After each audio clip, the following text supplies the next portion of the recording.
તારું ધ્યાન પ્રભુજી એવું માગું રે.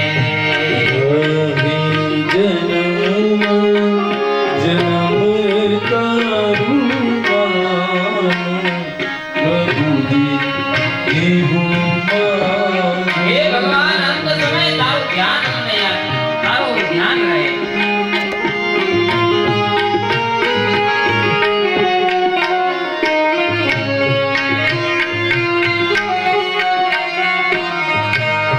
ભક્તિ કરતા છૂટે મારા પ્રાણ પ્રભુજી. હું ભક્તિ કરતો કરતો તારું સ્મરણ કરતો કરતો હે અંત સમય તારું ધ્યાન પ્રભુજી એવું માગું રે.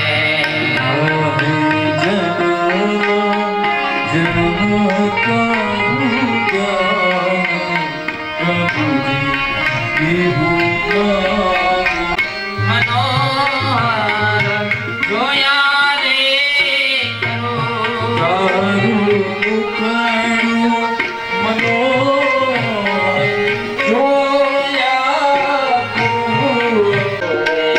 ભગવતી કરતા છૂટે મારા પ્રભુજી એવું ભક્તિ કરતા છૂટે મારા પ્રાણ પ્રભુજી એવું માગું રે. ભગવતી કરતા છૂટે મારા પ્રભુજી એવું પ્રભુજી એવું માગું.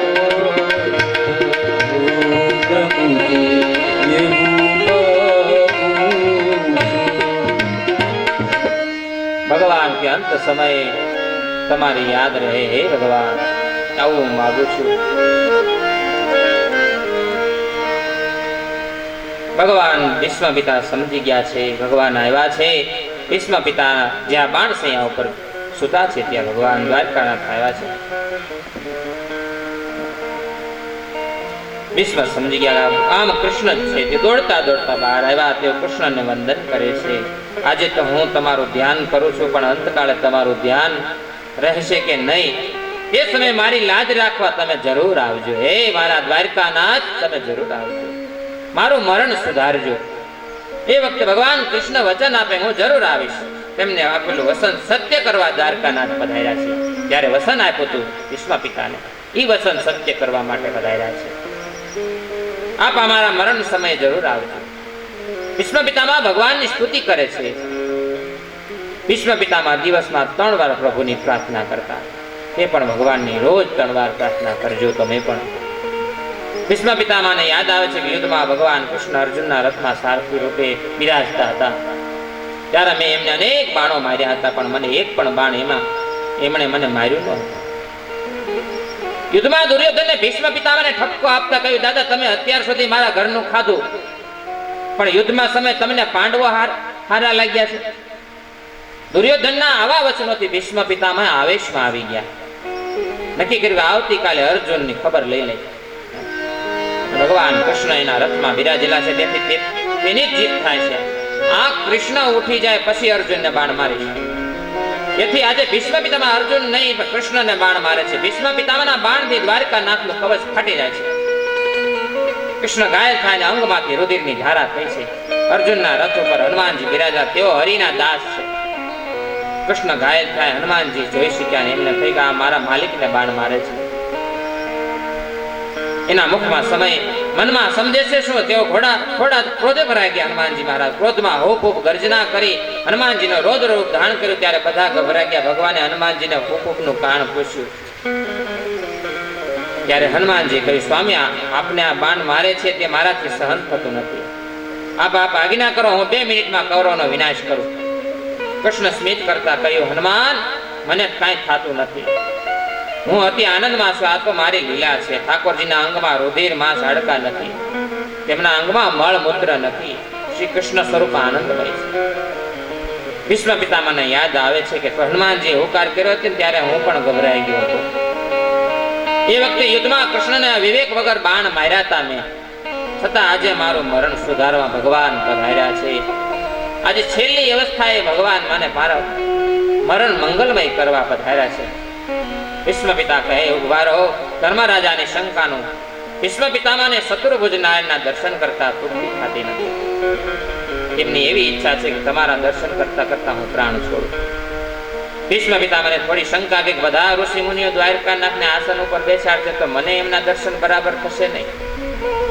અત્યારે ઊભા છે તેથી ચરણની મુખારવિંદ સુધી ભગવાનના દર્શન થાય. એમને પ્રભુને કહ્યું, હું આ શરીર છોડીને તમારા ધામમાં ન જાઉં ત્યાં સુધી ઉભા રહ્યો, બેહતા નહીં, મારી હામાં જ ઉભા રહ્યો. ભીષ્મ પિતા કહે. ભક્ત ભગવાનને પરતંત્ર કરે છે. ભીષ્મ પિતા કહે, ઉભા રહો. ધર્મરાજાની શંકાનું સમાધાન પછી દાદા ધર્મરાજાને થાય છે કે મારા લીધે આ બધા મર્યા, મારા કારણે સર્વનાશ થયો, એમના મનને શાંતિ મળે એવો ઉપદેશ આપો. ધર્મરાજાનું સમાધાન શંકાનું પછી પહેલા મારી શંકાનું સમાધાન કરો. ભીષ્મ પિતા કહે છે, મારું જીવન નિષ્પાપ છે, મારું મન તન પવિત્ર છે, ઇન્દ્રિયો શુદ્ધ છે, મેં પાપ કાંઈ કર્યું નથી, છતાં મને સજા કેમ મારે ભોગવવી પડે છે? આજ બાણની સૈયા ઉપર કેમ સૂતો છું? આજે કેમ મારે આ બધું દુઃખ ભોગવવું પડે છે? મારે બાણની સૈયા ઉપર કેમ સુવાનું? મને અતિશય વેદના કેમ થાય છે?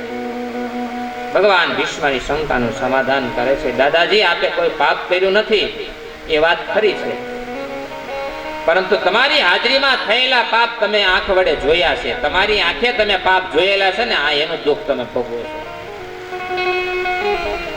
પાપ વખતે તમારી હાજરી, એ વખતે તમારું મૌન રહેવું ને, એ પણ પાપ છે. ભર સભામાં તમે આ દ્રૌપદીનું ચિરહરણ જોયું છે, તમે મૌન રહ્યા છો, એ આ પાપ છે કર્યું છે ને, એનું આ તમે ફળ સ્વરૂપ ભોગવી રહ્યા છો. દાદા માટે કોઈનું પાપ જોશો નહીં અને સાંભળશો નહીં. પાપ કોઈને કહેશો નહીં, કોઈના પાપ વિશે વિચારશો પણ તો પણ તમને પાપ લાગશે. મને યાદ આવતું નથી મેં કયું પાપ કર્યું. ત્યારે ભગવાને કીધું, હરિસભામાં તમે જે કાંઈ કર્મ જોયું એનું આ ફળ સ્વરૂપ. ભગવાનને ભીષ્મ પિતા વારંવાર સ્તુતિ કરે છે. હે નાથ, હું આપના દર્શન ખાલી હાથે કેમ કરું? હું તમને શી ભેટ અર્પણ કરું? હે નાથ, મારા મન બુદ્ધિ આજે તમારા ચરણે અર્પણ કરું છું. ભગવાન જીવ પાસે ધન માંગતા નથી, મન બુદ્ધિ માંગે છે. કૃષ્ણ મતામાં સ્તુતિ કરતા લખે છે, ત્રિભુવન કમલ તમાલ વર્ણમ રવિ કર ગૌરવ રામર દધાને વપુરલ કુકુલાવૃતાન અંબજમ વિજય સફેરતી અસ્તુ મે નવધા. જેમનું શરીર કમળ જેવું સુંદર અને નીલા તમાલ જેવું નીલ વર્ણ છે, એવા હે ભગવાન અર્જુન સખા કૃષ્ણને મારી નિષ્કામ પ્રીતિ થાવ.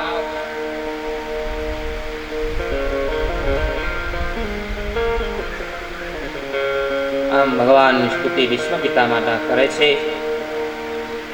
ભીષ્મ પિતામહ સ્તુતિ કરી અને ભગવાન એમને સુંદર મજાના આશીર્વાદ આપી અને ભીષ્મ પિતાની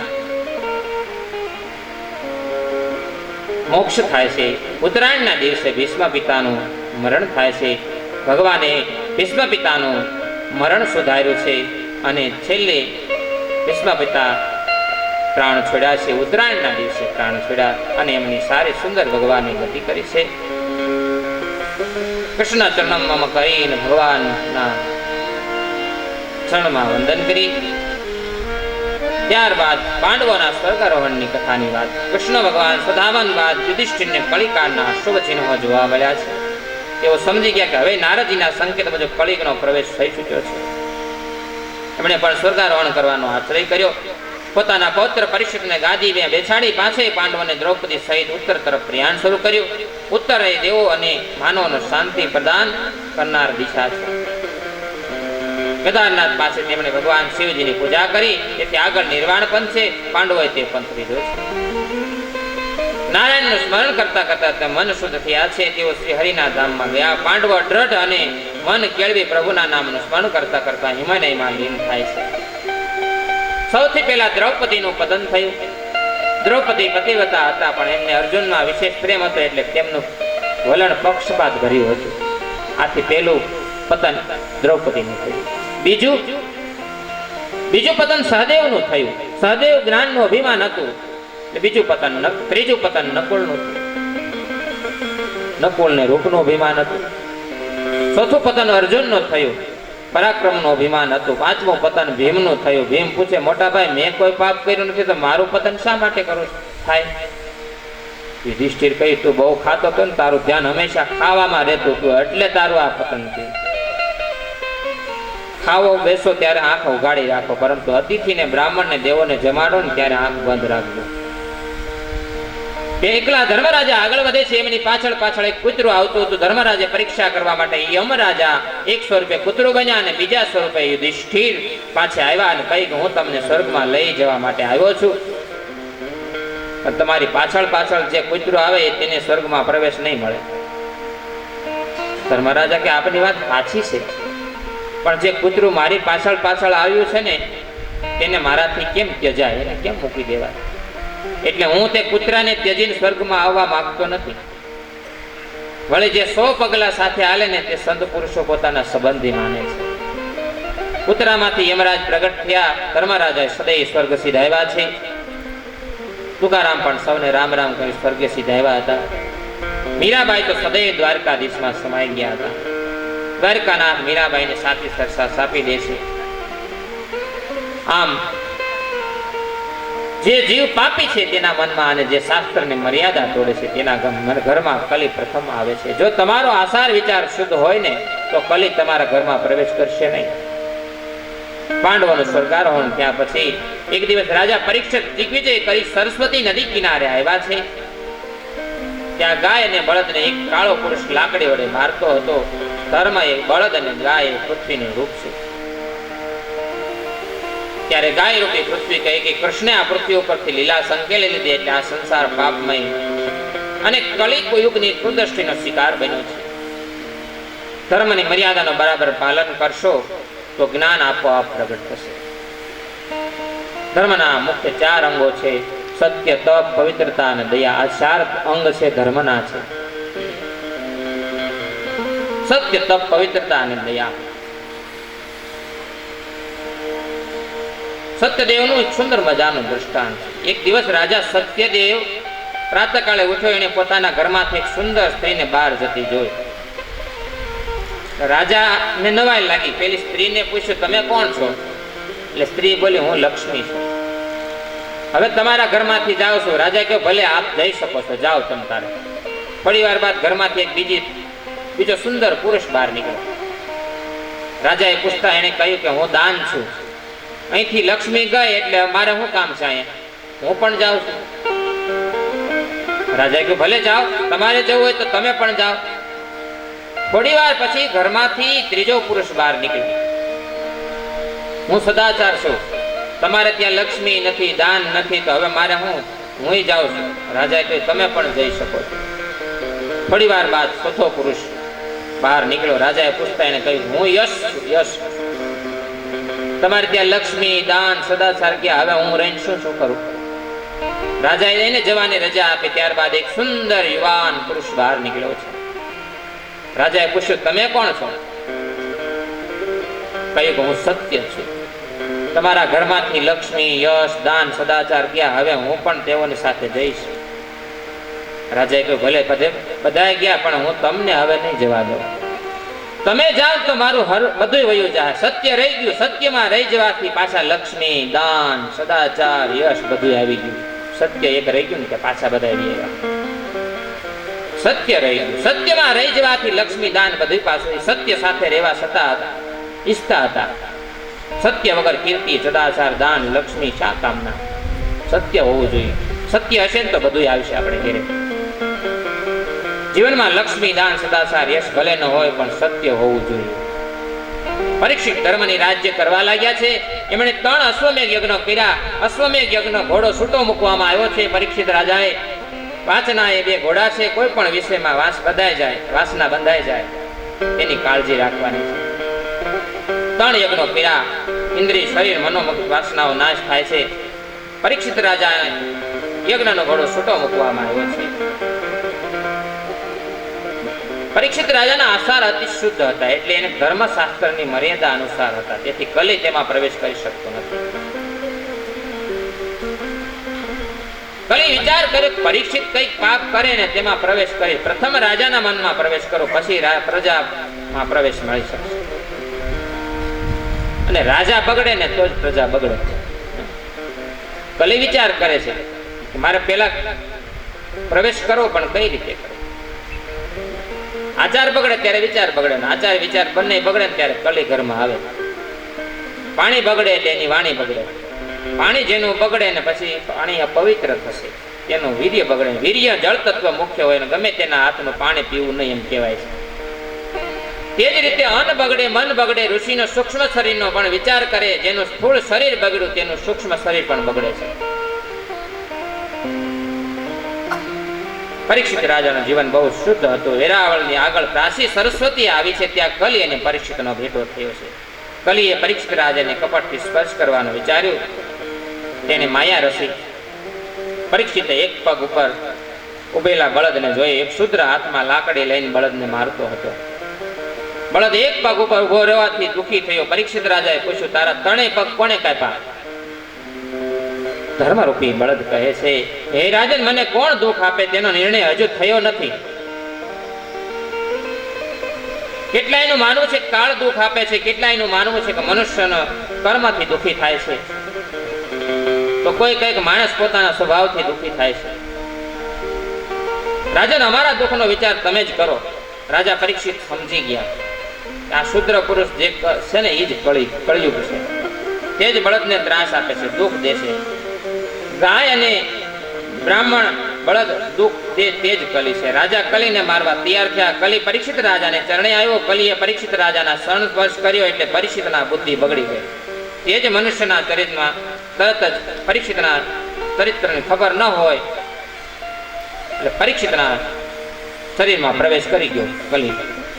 કલીએ પરીક્ષિતનો સ્પર્શ કર્યો એટલે પરીક્ષિતના પગે લાગ્યો. પગના સ્પર્શથી રાજાની બુદ્ધિ બગડી. રાજાની બુદ્ધિમાં વિકાર આવ્યો અને દુષ્ટને મારવો એ રાજાનો ધર્મ છે. છતાં દુષ્ટ ઉપર રાજા દયા બતાવે છે. રાજા કે તે મારી શરણાગતિ સ્વીકારી છે એટલે હું તને મારતો નથી, પણ તું તારું સ્થાન છોડીને દૂર હાલ્યો જા. તું આ મારું બધું રાજ્યમાંથી સ્થાન છોડીને તું ચાલ્યો જા. કલી પ્રાર્થના કરે છે કે રાજન, હું ક્યાં જાઉં? ક્યાંય મારું સ્થાન નથી, મને કોઈ સ્વીકારવા તૈયાર નથી. ચારે બાજુ આપનું રાજ્ય છે, મને રહેવા કોઈ સ્થાન આપો, હું ત્યાં જ રહીશ. પરીક્ષિતે કળિયુગને રહેવા